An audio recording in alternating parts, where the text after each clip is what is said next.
मराठी सिनेमाच्या यादीत सुपरहिट ठरलेला आणि प्रेक्षकांच्या मनामध्ये कायमचं घर करून राहिलेला सिनेमा म्हणजे मुंबई पुणे मुंबई. हा सिनेमा इतका हिट झाला की याचे पुढे 3 भाग आले आणि तीनही भाग तितकेच लोकप्रिय ठरले. पण पहिल्या भागातील संहिता, त्यातले डायलॉग आणि गाणी हे आजही प्रेक्षकांना तोंडपाठ आहेत. या सिनेमाचं दिग्दर्शन सतीश राजवाडे यांनी केलं होतं.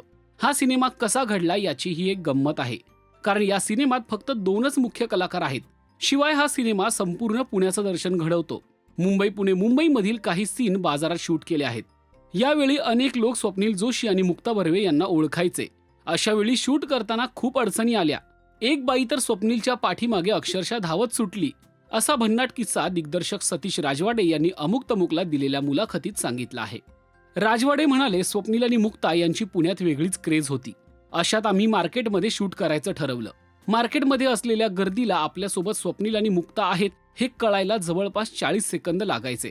आता ते 4 सेकंदातही कळतं, पण तेव्हा माझ्याकडे 40 सेकंदांची फ्रेम असायची. त्यामुळे दर 40 सेकंदांनी आम्ही स्वप्नील आणि मुक्ताला गर्दीतून गायब करायचो आणि गाडीत बसवायचो.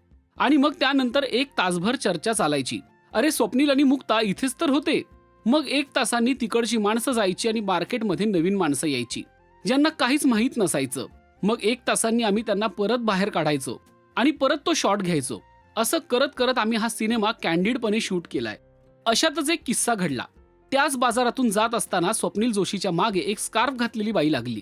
ती अक्षरशः त्याच्या मागे धावत होती. तिला कळत होतं की हा स्वप्नील जोशी आहे आणि तिला त्याला गाठायचं होतं. ती त्याच्या मागे मागे गेली.